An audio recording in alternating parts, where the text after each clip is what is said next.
हुकूमत को काफ़ी रगड़ा लग चुका है इस प्रोग्राम में सवालात के ज़रिए। दो तीन चीज़ें कि हुकूमत चलें, अगर पाकिस्तान तरीके इंसाफ की एक ये ख्वाहिश थी या उनकी एक डिमांड थी कि मुलाकात करवा देते सिक्योरिटी ब्रीफिंग से पहले, तो मुलाकात करवाने में हर्ज नहीं था। हुकूमत को इन इंतहाई नाजुक और गैर मामूली हालात में एक कदम पीछे ले लेना चाहिए था नेशनल कंसेंसस के लिए। और दूसरा, पार्लियामान को इज्जत क्यों नहीं दी नून लीग ने, और पार्लियामान में ब्रीफिंग क्यों नहीं दी, वज़ीर आज़म हाउस में ही क्यों दी। इस पर काफ़ी सवालात बैरिस्टर ज़फ़रुल्लाह खान साहब से हो चुके हैं। लेकिन अब आपके जो PTI का कंडक्ट है सर, क्या आप लोगों ने भी या आपकी जमात ने भी सियासत की नज़र नहीं कर दिया इस इंतहाई नाजुक, क्योंकि पाकिस्तान की 3 सरहदें इस वक्त हॉट हैं, एक्टिवली हॉट हैं। ईरान के साथ जंग, वहाँ पे सरहद हॉट है। अफगानिस्तान ऑपरेशन गज़ब लिल हक, वहाँ पे सरहद हॉट है। और भारत के साथ मशरक़ी सरहद। तो आप लोगों को नत्थी, क्या आप नहीं समझते कि नत्थी नहीं करना चाहिए था, इमरान खान से मुलाकात के लिए शामिल होना चाहिए था इस ब्रीफिंग में? ये जो इशू है ब्रीफिंग का, ये मैंने ही सेनेट में रेज किया था, सबसे पहले उठाया था जब अफगानिस्तान के ऊपर हमने जवाबी हमला किया था। और मैंने कहा था कि ये पार्लियामेंट का हक है और अपोजिशन पार्टीज का भी हक है कि हुकूमत और सिक्योरिटी एजेंसीज हमें पूरी तरह ब्रीफिंग करे ताकि हम समझ भी सकें इस को और उसके बाद अपना तजावीज भी दे सकें।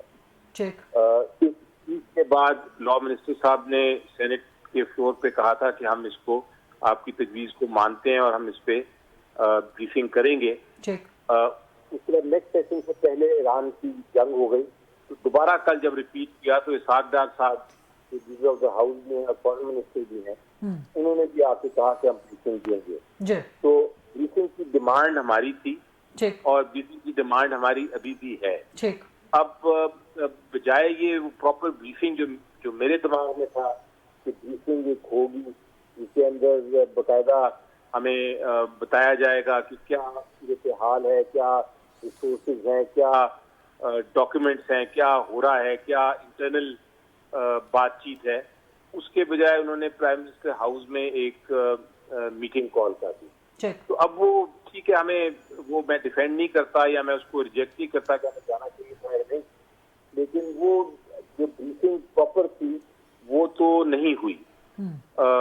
मेरी नजर में अभी भी आई थिंक अब ये मान जाएगी हुकूमत शायद मेरी बात जल्द, और वो ये है कि आप आके पार्लियामेंट में बकायदा प्रॉपर जिसको ब्रीफिंग कहते हैं सिक्योरिटी के और इस सारे मसाइल पे वो दें। सिर्फ हम प्राइम मिनिस्टर के व्यूज नहीं सुनना चाहते या हम हुकूमत ने क्या अच्छे काम किए या बुरे काम किए या क्या नहीं किया, वो चीजें नहीं सुनना चाहते। हम सुनना चाहते हैं कि एग्जैक्टली पोजीशन क्या है, बाहर के ममालिक क्या कह रहे हैं और हमने क्या सोचा है अगली 10 स्टेप्स में। तो ये आई थिंक बेस्ट ये है कि पार्लियामेंट के सामने, पार्लियामेंट के अंदर आके हुकूमत एक ब्रीफिंग दे, बेशक इन कैमरा हो लेकिन एक लार्जर कम्युनिटी को दी जाए ताकि सारे चीजें भी रिप्रेजेंट हो उसमें और सारे जो रेलेवेंट लोग हैं वो भी उसमें रिप्रेजेंट हों। और फिर हम उस पर जो हुकूमत अच्छा काम कर रही है उस पर अच्छी बात करें, जो बुरा काम कर रही है उस पर तनकीद करें, और जो हम समझते हैं होना चाहिए उस पर भी बातचीत हो सके। ये एक बहुत जरूरी मैं समझता हूँ ब्रीफिंग है, क्योंकि इस वक्त ये जो जंग चल रही है ईरान में, इसका अल्टीमेट जो असर है वो फाइनली आपके पाकिस्तान पे भी हो सकता है और हिस्से के जितने ममालिक हैं उन पे भी हो सकता है, बल्कि मैं तो कहूँगा पूरी दुनिया पे इसका असर हो सकता है। इसलिए इस ब्रीफिंग को हम एक सिर्फ एक कॉन्फ्रेंस रूम मीटिंग नहीं कह सकते। सर बिल्कुल ठीक बात। मैं उम्मीद रखता हूँ कि अब नेक्स्ट मीटिंग जो होगी वो पार्लियामेंट में होगी और ये मीटिंग नहीं होगी, ये ब्रीफिंग होगी, प्रॉपर ब्रीफिंग। बिल्कुल ठीक, और ये होना चाहिए, ये आजकल में होना चाहिए, इसमें मज़ीद ताखीर नहीं होनी चाहिए। सर इसमें तो दो राय है ही नहीं, आप और मैं एक ही पेज पे हैं कि पार्लियामान को ब्रीफ करना चाहिए, पार्लियामान को इज्जत देनी चाहिए।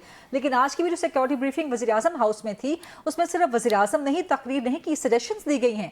मौलाना फजल रहमान ने सजेशंस दी हैं, बिलावल भुट्टो जरदारी ने सजेशंस दी हैं। सो PTI को भी शिरकत हो जानी चाहिए थी। सर आज सजेशन दे देते और वहाँ जाके भी आप लोग ये बात करते कि जी हम सिर्फ पाकिस्तान की खातिर यहाँ शामिल हुए हैं, अगली ब्रीफिंग हमें पार्लियामान में दी जाए, ये मुतालबा है हमारा। गजीदा, मैं समझता हूँ कि मैं इसको ना डिफेंड करूंगा ना मैं इसकी कोई कहूँगा फैसला सही है या गलत है। मैं ये कहूँगा कि ये फैसला हो गया, लेकिन अभी तो एक छोटी ब्रीफ मीटिंग हुई है। अब ज्यादा जरूरी ये है जो नेक्स्ट मीटिंग की मैं सजेशन कर रहा हूँ कि वो जरूर है और वो पार्लियामेंट की हिस्सा होना चाहिए वो मीटिंग, पार्लियामेंट की एक तरह से सॉवरेनिटी भी यही डिमांड करती है। तो बिल्कुल इससे आप मिस हो गया, हमसे नहीं गए। उसके प्रोज एंड कॉन्स, उसके क्रिटिसिज्म या उस पे ऑब्जेक्शन कि क्यों नहीं गए या क्यों गए, वो अपनी जगह एक बहस है, लेकिन आई थिंक इस बहस से ज्यादा जरूरी है कि पार्लियामेंट इसलिए आपसे ये सवाल मैंने इसलिए दोहराया कि आप उन लोगों में से हैं कि जो स्पेस छोड़ने के हक में नहीं, आप समझते हैं कि हर स्पेस को यूटिलाइज करना चाहिए। पीटीआई की सजेशंस क्या होंगी कि इन हालात में करना क्या चाहिए? सर, आपकी सजेशंस क्या होंगी, जबकि तीन अतराफ से आपकी सरहदें वोलेटाइल हैं? कल एक बड़ा मैंने स्पीच में यही समझाया हुकूमत को कि देखें, इस वक्त नई एक जदीद दुनिया है। इस नई दुनिया में जंगल का कानून है, इसमें कोई ना तो अहमियत है यूनाइटेड नेशंस की, ना अहमियत है बैनुल अक़वामी कवानीन की, ना अहमियत है इस वक्त ह्यूमन राइट्स की। बैनुल अक़वामी दुनिया में उसकी किसी किस्म की इज्जत नहीं रही, OIC जैसी ऑर्गेनाइजेशन की भी इज्जत नहीं रही, वो उनका एहतराम कम हो गया है। इस नई दुनिया में माइट इज राइट, और माइट इज राइट की दुनिया में हर मुल्क ने अपनी सालमियत को, अपनी सॉवरेनिटी का खुद ही ख्याल रखना है।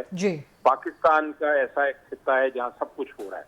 अफगानिस्तान का भी आप इशू देख लें, ईरान का देख लें, दूसरी तरफ हमारा हिंदुस्तान है। तो ये सारी चीजों को देखते हुए मैंने सजेस्ट किया था कि इस वक्त जरूरी है प्रोएक्टिव होने का और एक सिक्योरिटी फ्रेमवर्क बनाया जाए। रीजनल सिक्योरिटी फ्रेमवर्क बनाए हैं दुनिया में, तारीख में बने हैं, और ये रीजनल सिक्योरिटी फ्रेमवर्क जो होते हैं इसमें जितनी स्टेक होल्डर ममालिक हैं, मसलन रशिया है, चाइना है, सऊदी अरेबिया भी है, इसमें तुर्की है, इसमें इंडोनेशिया तक ममालिक हैं, क्योंकि इसका इम्पैक्ट एशिया पे भी होना है इस जंग का। ये सारे ममालिक को इकट्ठे करके एक रीजनल सिक्योरिटी फ्रेमवर्क बनाया जाए जो सिर्फ रेजोल्यूशन ना पास करे बल्कि सैंक्शन तक भी जा सके।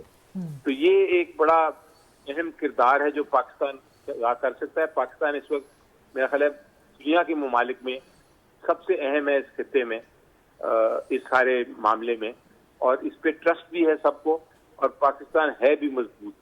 It is one of the strongest Nations in the world माशाल्लाह। तो ये हमारा एक किरदार है जो हमने अदा करना है और हमें करना चाहिए। तो एक तो ये बड़ी अहम सजेशन है जिसपे हमारी जो मिनिस्ट्री है, फॉरेन मिनिस्ट्री, इसको फौरन एक्शन लेना चाहिए। क्योंकि मैंने नहीं सुना, जब मैंने ये पहले भी थी, मुझे कोई इसका जवाब नहीं मिला, सिर्फ ये कहा गया कि कमेटी में ये भेजेंगे। तो कमेटी भेजने का इसका क्या फायदा? ये तो एक्चुअली ब्रीफिंग का हिस्सा होना चाहिए। ठीक, राइट।